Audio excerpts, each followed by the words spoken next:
एक औरत थी, वो दुल्हन के लिबास में एक शख्स को एक वीरान सड़क पे मिली। जी। बड़ी खूबसूरत तैयार शार होकर बैठी थी। वो शख्स का वहाँ से गुजर हुआ, उसने उससे कहा कि बेबी खैर है, इस वीराने में रात के इस पहर में अकेली बैठी। उसने कहा जी मेरे घर वाले किसी से मेरी जबरदस्ती शादी कर रहे थे, तो मैं घर से भाग के आ गई। ठीक है। खैर उस शख्स ने हमदर्दी के तहत उस औरत का हाथ पकड़ा, अपने घर साथ ले गया। अगले दिन मौलवी साहब को बुला के उसने उसके साथ निकाह कर लिया। ठीक है, अब वो औरत नहीं थी, वो बेसिकली जिन्नी थी। ठीक है। जी। अच्छा, अब यहाँ पे आने से पहले मैं थोड़ा सा आपको बैकग्राउंड में चीज़ बता दूँ। हज़रत सुलेमान अलैहिस्सलाम जिनका कुरान पाक में जिक्र है, इनकी जो दूसरी बीवी है मलका बिल्कीस, इससे पहले कि इनकी बीवी मरियम भी थी। ठीक है, इनकी जो दूसरी बीवी थी ना मलका बिल्कीस, जिसका कुरान पाक में जिक्र है, इनकी माँ जिन्नी थी, उसका नाम था रिहाना, और बाप इंसान था, उसका नाम था शराहिल। ये किताबों में मैंने पढ़ा जी। कि वो जिन्न और इंसान से पैदा हुई थी, और जिन्नात इंसान से बच्चे पैदा होते थे। अब हम वाक़े पे आते हैं। उस आदमी ने उस औरत से अगले दिन निकाह कर लिया। निकाह हो गया। निकाह के बाद 2 बच्चे भी हो गए। वक्त गुजरता गया, काफ़ी साल गुजर गए। अब वो औरत जो थी, वो बीवी उसकी क्या करती थी, रोज़ अपने खामद को सोने का सिक्का देती थी।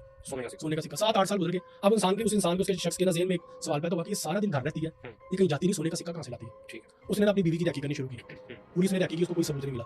उसके बाद ये बड़ा परेशान हुआ, ये गया मौलवी के पास। अब जो मौलवी है ना, ये हमेशा जो है ना वो नुकसान ही करवा देता बंदे का। इधर भी मौलवी ने बंदे का नुकसान करवा दिया। मौलवी साहब को जब इसने सारी स्टोरी सुनाई, मौलवी ने कहा तुम्हारी बीवी इंसान नहीं है, वो एक जिन्न नहीं है। अब जिन लफ्ज़ सुन के हर नॉर्मल इंसान जो है वो खौफज़दा हो जाता है। ये भी खौफज़दा हुआ। इसने कहा मौलवी साहब इसको कंफर्म करने का क्या तरीका? मौलवी साहब ने उसको कुछ चीज़ें बताई कि घर में जाके ऐसे करो, हर मल की धुनी दो, ये पढ़ो, ये करो, ऐसे करो, वैसे करो। इसने जब घर में आके सब कुछ करना शुरू किया, तो उसकी बीवी की तबीयत खराब होनी शुरू हो गई। इसकी बीवी ने उसको मना किया कि ऐसे ना करो, मुझे अज़ियत मिल रही है। करते दोनों में इस कदर बहस हुई, तो उसकी बीवी ने कहा तुम ये जिसके मकसद के लिए कर रहे हो, मैं तुम्हें बताती हूँ कि मैं एक इंसान नहीं हूँ, मैं एक जिन्न नहीं हूँ। उसने खुद उसने खुद कन्फेस कर लिया, क्योंकि उसको अज़ियत दे रहा था वो दुनिया अमल की जला के, या जो कुछ पढ़ने के लिए मौलवी ने बताया था वो पढ़ के उसको अज़ियत दे रहा था, वो मान गई। अब वो खौफज़दा। अब उसकी बीवी ने उसको कहा कि देखो मैंने तुम्हारे साथ 8-10 साल गुजार दिए, हमारे 2 बच्चे हैं, कभी हमारी लड़ाई नहीं हुई, कभी तुम्हें काम की तरफ से कोई शिकायत नहीं, हम एक अच्छी आइडियल लाइफ गुजार रहे हैं। अगर इसमें कोई शक है तो उसने कहा नहीं, कोई शक नहीं। अब वो खौफ था उसके दिमाग में। अगले दिन वो फिर मौलवी के पास गया। मौलवी को जाकर कहता जी तो मान गई, और वो इकरार कर लिया उसने कि मैं एक जिन्न नहीं हूँ, मैं एक इंसान नहीं हूँ, हमारे बच्चे भी हैं 2। मौलवी ने कहा कि अब इससे जान छुड़ानी तुम्हें पड़ेगी, तुम इससे जान छुड़ाओ, ऐसे हो जाएगा वैसे। 8-10 साल में कुछ नहीं हुआ। मौलवी साहब ने भी कहानियां सुना के उसको फ्यूचर के बारे में खौफज़दा कर दिया। मौलवी साहब को जब इसने सारी स्टोरी सुनाई, मौलवी ने कहा तुम्हारी बीवी इंसान नहीं है, वो एक जिन्न नहीं है।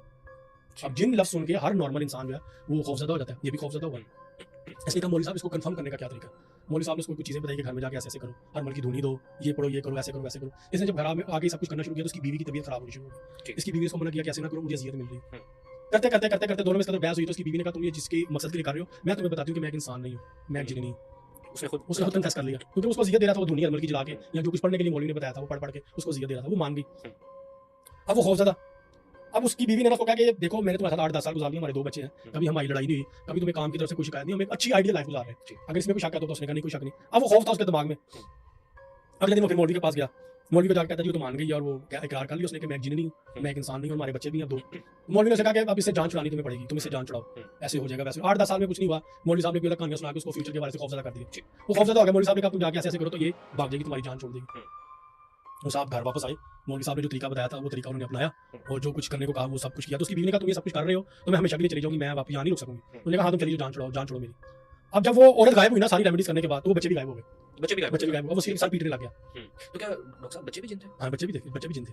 देखिए जिन्नी से पैदा हुए हैं। ठीक है, हमारे यहाँ पे कॉन्सेप्ट गलत है। रोजे मैशर पुकारा भी माँ के नाम से जाएगा, हमारे यहाँ बाप की गलती चलती है, ये कॉन्सेप्ट गलत है। रोजे मैशर माँ के नाम से पुकारा जाएगा, और ब्लड लाइन भी औरत की चल रही होती है। हमारे यहाँ पे कॉन्सेप्ट गलत बताया गया। ठीक है, तो वो बच्चे गायब हो गए। उसके बाद मौलवी साहब के पास गया, बड़ा पीटा कि किसी तरीके मेरे बच्चे वापस आ जाए, वो नहीं वापस आ सकते। जो कुछ हमने किया था वो टॉप लेवल था और एंड था। उसके बाद वो कभी भी हटा नहीं सकते। अब वो सारी जिंदगी के लिए पीटता रह गया। लेकिन अच्छी खासी जिंदगी गुजर रही है, कमाने नहीं जाना पड़ रहा, मेहनत नहीं मजदूरी नहीं करनी पड़ रही, रोज सोने का सिक्का मिल रहा है, 2 बच्चे भी हैं, बीवी घर के सारे काम भी करती है, हर चीज उसकी जो जिसको कहते हैं आइडियल लाइफ, वो लाइफ वो गुजारा था। लेकिन खौफ जो मौलवी ने उसके दिमाग में डाला, और उसके बाद उसका घर उजड़ गया, जिंदगी बर्बाद।